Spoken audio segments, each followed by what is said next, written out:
Hi, I'm gonna share the screen and we're gonna do this because I'm really excited about going live. It is March 11th, 2025. And I hope that people join and I think we can have you ask questions. Anyway, we have been working on this podcast with with regular weeklies for a year. And this is the first time we're going live. Okay, so that's pretty fun. And it's also fun because it's a little outrageous maybe. I First of all, this is March 11th. My mom's birthday is March 9th, and that always meant something really special to me. She plays a key role in how I work as a doctor because I look at everyone kind of as if they were my mom. What would I do? And it probably stemmed from like one of my first memories was when she was 14. I was 14. She wasn't 14. I was 14. And she went to the hospital because she had pain in her abdomen. And, I was just so beside myself. And then, so she was 25 years older than me. So she's 39 years old, right? And so I see people in my practice now who are 39. I was 39. And, I was at that time, I was 14. She was in the hospital. Really didn't know why. She was exhausted.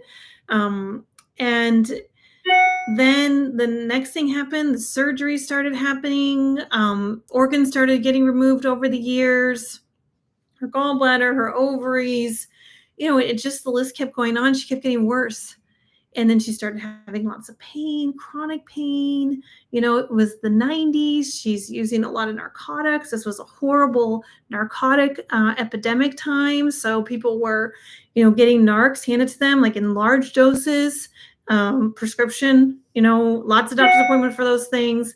And, just on and on and on, COPD, morbid obesity, she's really just struggling and she had stopped working. And, this is all happening. She's not even 50 years old. She's like in her 40s. So here I am sitting in front of you, 47-year-old. And, and it just really, it was exhausting and awful. It was horrible to see this situation happen to her. And then, for some of you who know this about my practice, and I'll share it, but I really had a huge landmark event happen. What was on her 65th birthday. I actually ended up buying the building for the practice in Lansing on her 65th birthday. And it was random and I didn't know what was going to happen. There were always government furloughs and SB loans and all this blah, blah, blah, blah. But March 9, 2018, which would have been her 65th birthday, is when I bought the building. It became mine. And I just celebrated her life, and I celebrate her life in the clinic all the time. So most of my patients know about her. And we often do a open house on her birthday to celebrate her birthday. And now we're doing it a little bit differently, doing it virtually and talking today. And this episode of the podcast is, I wish I could tell my mom these things. So let me tell you the official titles. If I could go back in time, here's what I tell my mom. And these are insights on chronic illness. And what I want you to know is that these things are preventable. So again, I'm 47. She died at 50. And a lot of times people say like, my mom struggle or my dad struggle. Like I don't want to have the same struggle as my parents. And that's kind of lived in the back of my head. I don't feel that way at all. Being 47 and with her death at 50, I definitely think about it sometimes, but I see other people who fall a little bit more in step with their parents' chronic illness problems, and I don't. And also because, I'm looking here at running a functional medicine clinic, right? Running holistic medicine. And she was very much part of that. So I want to tell you a little bit about I told you some things, but I want to tell you a little bit more about my mom. She was very kind and loving and funny and outrageous. And she had a lot of adverse childhood events, which we know contributes to things like fibromyalgia, obesity, sedentary, and actually adverse childhood events do play out in early death. And so we see adverse childhood events, And we think about those situations of some adverse childhood events can build resiliency, but excessive childhood events have a significant stress and they can impair our development physically, mentally, emotionally, and they can add a stress that diminishes our quality of life and life expectancy. And unfortunately, that was what my mother endured. And so she started life with some very difficult situations. And she went on to go to college.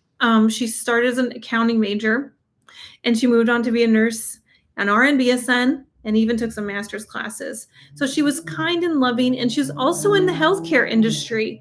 So I, of course, am also in the healthcare industry or healthcare community, a professional in healthcare. However, we've taken a little bit of a stance that's different. One, she was always giving and didn't realize how much she wasn't receiving. Okay, so a lot of times being in medicine or the healthcare industry or any potential work that you might be doing where you feel like you're giving, giving, giving, and that's very important, but what are you receiving? And where are the breaks? Where is the moment for reflection and contemplation and stillness?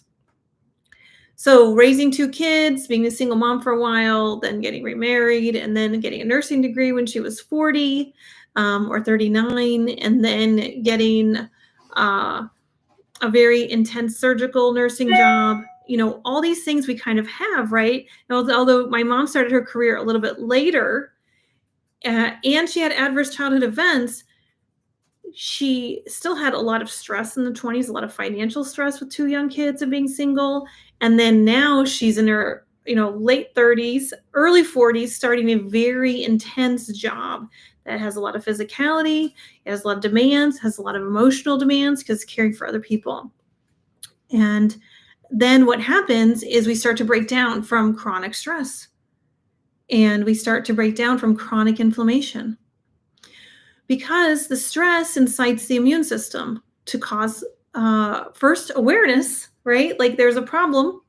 And, the other thing is that you're caring for people and maybe you're tired, but you're still pushing forward and caring for people.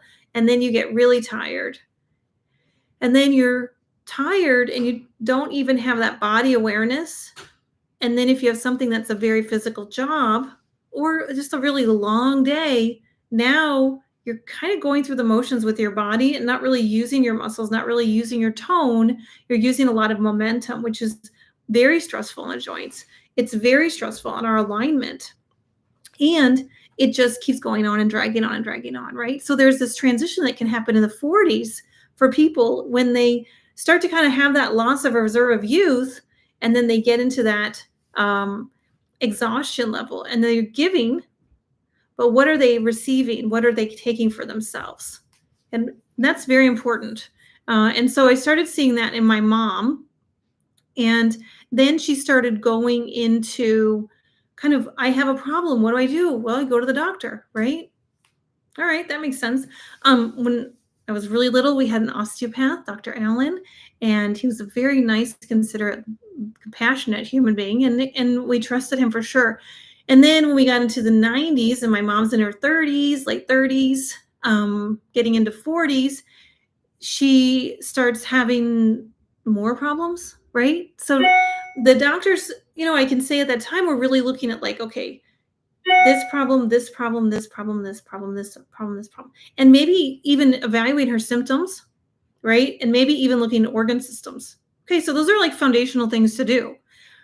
But then treating each one individually, right? And going to specialists for each single one, right? Okay, gallbladder, gastro, okay, chronic pain, that's whoever, rheumatology to chronic pain specialist, anesthesiologist, okay, your family doctor, they're trying to navigate this. And, okay, you're getting colds and you're missing work sometimes. And, you're having pain. Okay, like you're having female problems, right? Let's go to the gynecologist. So all of a sudden she's getting parceled out and she's trusting the system.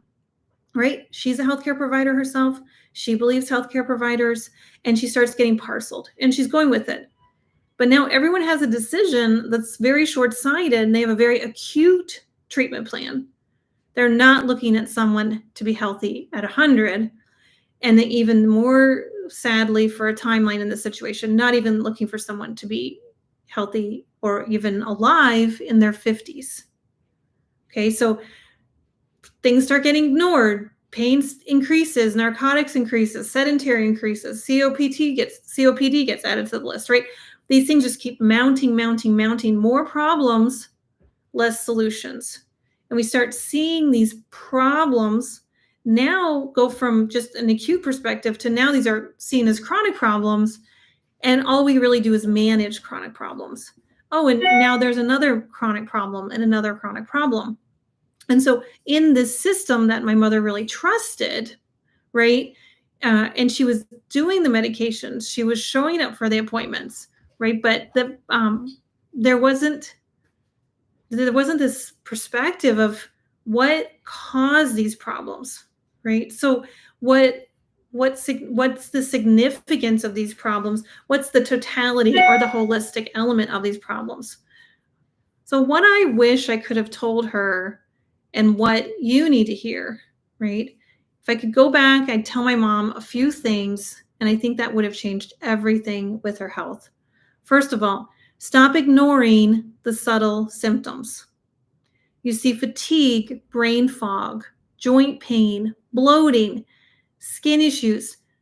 You're not just getting older. These are not just normal aging. These are warning signs that your body is experiencing inflammation. These are messages from the body that it needs help, that you need help, right? These are physical symptoms. There's also emotional and mental symptoms going on. There can be subjective memory loss. There can be disorganization or chaos in your thinking. And remember, it's good to know what the symptoms are, but we don't just treat symptoms, right? We have to get to the root cause of what's going on. And this is so important. And I see patients and I think of them and I think of my mom.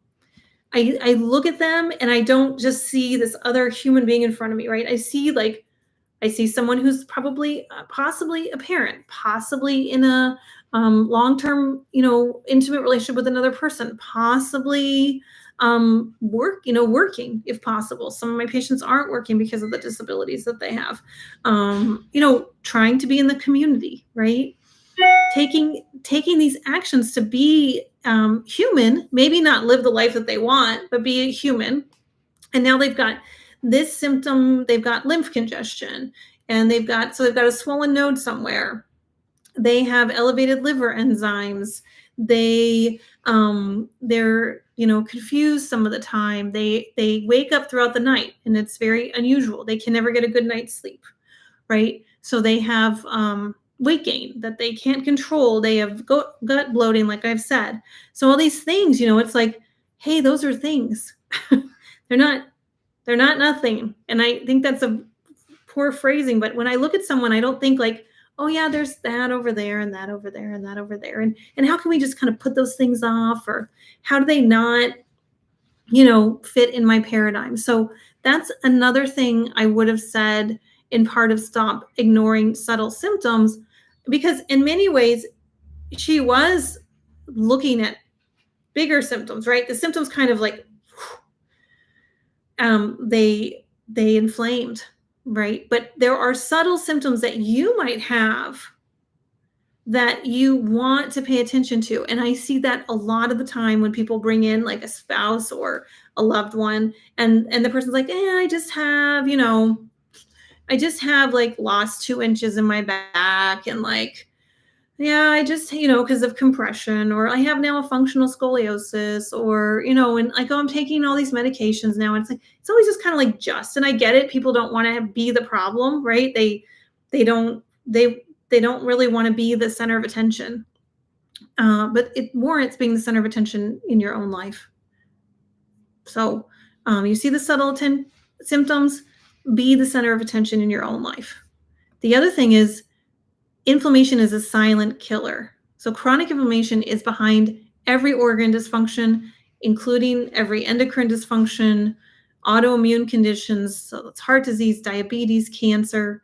And these are the things that took my mom too soon, right? As I said, every subtle symptom, every big symptom ballooned into this massive inflammation that became very accelerated and debilitating for her.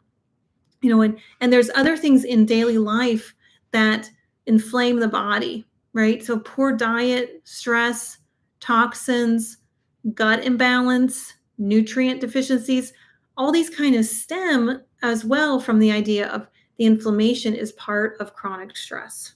So, and it is a silent killer because it might manifest in one area, in another area, we might see these subtle symptoms, but there's actually a larger root cause problem happening. And we need to recognize connecting pieces together so that you can understand what's going on. You can have a plan to fix and reverse these things.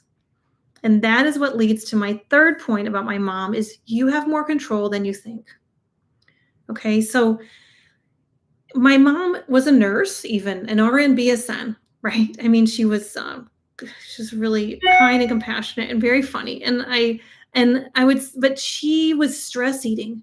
She was tired, so she wasn't moving.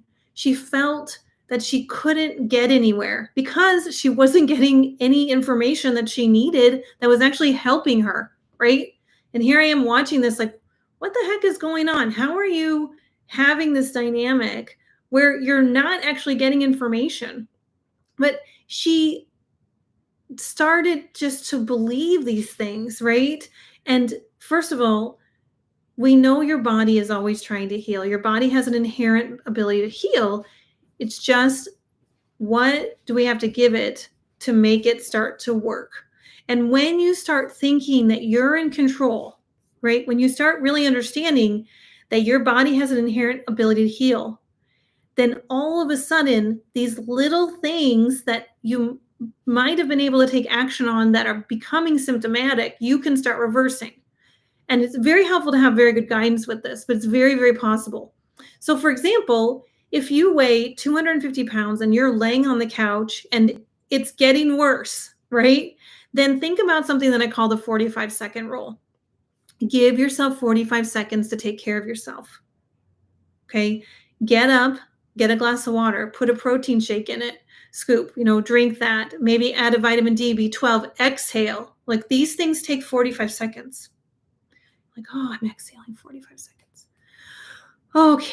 If that makes sense to you, put something in the chat like thumbs up, or I'm going to do that 45-second rule. That 45-second rule has helped so many of my patients. That's why I came up with it, was with my patients, because I was like, what makes sense?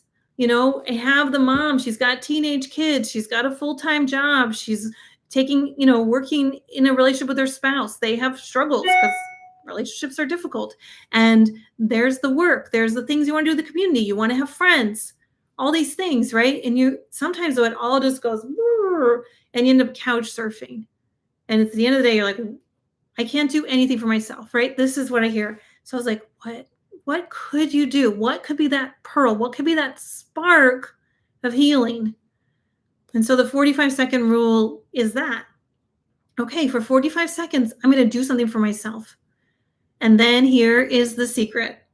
The 45 seconds, you can start doing something else for yourself. So you might say, hey, maybe I can march in place for a minute. Or maybe I'll just breathe for a minute, or maybe I will smile, or maybe there's a joke that comes in your head, or you want to turn on a song. And now you've got a minute to 2 minutes to 3 minutes that now things are starting to release and unravel and you have control. And then you think, you know what? Maybe I could steam some vegetables for dinner. We can have that. We can have a few things. Okay, now dinner's made, right? Okay, not a big deal, but a big deal at the same time, because now you're in control. And also you need to be in control of your health because you matter and your health matters. It matters to everyone. And that is how I think of you, because that is how I think of my mother. And that is how I think of my patients when they come into my office. I don't just think about how important they are. I think about how important they are to all these other people, to all their other roles, right? And it matters that they're better, but it matters to all those other people that they're also better. And so and that they exist, that they function, that they can prosper and excel and be their great selves. And sometimes that all starts with that 45-second rule because it puts you in control. So if you feel you're in your situation, you have whatever labeled diagnosis, now what do you do about it? Right. And sometimes it isn't just thinking, well, that's doesn't matter. It's a small thing. It won't matter, because then it starts being more than that. And it starts with the 45-second rule. Truly. It's happened over and over again. People start to get up. They start to breathe. They start to put some nutrient in their body. They start to smile, right? And so that mental, emotional, physical connection starts to happen for them, and they start to be in control. And also, knowledge is power, and you're in control when you have knowledge. And a lot of medical aspects don't integrate the patient, and so you aren't integrated as a person into your treatment plans. You're often just told what to do. And you need to have that knowledge, which you need it from someone who can give it to you, that really has a level of expertise and the compassion to guide you through that journey. So that is a lot of what I think about when my mom comes into my mind. I don't see, I don't, how do I say this? I don't want you to think that that is inhibiting me in any way from taking care of my patients for their own unique selves, because what it does for me, it's the guiding light. And my mom has always been that guiding light in my life. When I was little, when I was an adult, a young adult, when she passed, and why I became an OB-GYN, because I believe that, this could be something where you can believe in someone's ability to be the center of their own universe and to support other people in becoming their own healing, right? With their own healing. So those are some things that I want you to think about. And I know I'm a doctor. I'm an osteopath. I was trained in practice as an OB-GYN. I've run a functional medicine / holistic medicine practice now for over 7 years. I've seen thousands of patients, and we help people get better. And we also help people gain their locus of control, because it's their body. And so what I've done is started to think about that. Obviously I work a lot of times outside of what is people call like the model of pay. I don't think the model of pay is the point. People need to have healing. And so there is a lot of times people have connected healthcare with insurance, with copays and all those things. And those are very distracting to actually healing. But cost matters. And I get that. I get that so much. And I understand that when I am working directly with a patient in a one-on-one experience, that's a big, big gain, right? There's a lot of direct individualized care that's given to that patient. And I've spent a lot of years honing in on what is happening in the body, right? The inherent ability to heal, that problem solution dynamic, right? And getting someone to travel on a health journey. And I've done that in a lot of one-to-ones. And I've started doing that as well. And I've been working with groups, our patient groups. And now I want to also start making sure that people have foundational knowledge and education. So we've been working on the podcasts. And now something that's been a dream of mine that I wish my mom could have been in, which is the Feel Better, Feel Great Functional Wellness membership. It's a very low cost to be involved in receiving a lot of education, a lot of things I tell my patients that I want to be able to tell people in a very cost-effective measure, in a very cost-effective way, so that you can get the information that you need for prevention, to understand treatments, to look at your options. And this also is what happens in my practice is I give people options. So education, I give them education, options, and recommendations. And so often people, once they have options, they kind of understand what feels right for them to how to move forward. So education and options can be done and presented in a membership, and it can be done through hot seats. It can be done through deeper dives in our podcast. It can be done from the message board with Q&As, and it can all be done at a very cost-effective price. So we have the membership open. It's available. We have a link for you to join. I'm so excited to offer this. I have so much information to share that I believe can be done in this manner that is so incredibly cost effective. And I want to make it available to you. So inside the membership, I want you to identify early signs of chronic disease before it's too late. I want you to reduce inflammation naturally and take back your energy. I want you to learn how to understand your own labs and what labs you need to take a proactive role in your health. And I want you to know how small daily changes that make sense to you and work for you and don't should on you, that these things lead to long-term wellness, even to the idea of being healthy at 100. Think about that for a moment. Think about your think about your objectives, think about your health journey. Actually feeling healthy at 100. And I have new patients that come to me and say, I don't know about this healthy at 100 thing. Like, do I really want to live to be 100? And then you meet some people who are actually 100 and you're like, they're actually having a great life because they planned their lives. They knew they wanted to be healthy at 100. So they knew what they did in their 30s, 40s, 50s, whatever decade preceded being in their hundreds. They knew that it mattered. And so that is our objective for you, is to be healthy at 100. And how do you do that, right? Especially if you're dealing with some stuff, and especially if you're frustrated because that stuff's being ignored, and especially because you don't have options, you don't have the education that can lead you to your decisions and who you work with your healthcare team to actually implement those things, to be healthy at 100. So that is what I want you to learn, and that is what is inside the membership. Definitely, we have a founding member special right now, and that is open for a few more days. The doors will be closing soon, so don't wait until something is wrong. You want to join today and start feeling better now. Okay, so this is a founding member special. So you're receiving 12 months for the price of 6 months. And we're going to walk through it. You're going to have a lot of insights. You're going to have a little more extra time with me in the membership platform and the membership space, so that we can help you heal, help you understand that what the education is and what the options are. So what's going on with you and how can you get better? So that is, you'll be hearing the name of that. It's the Feel Better, Feel Great membership. There'll be a link for you to join.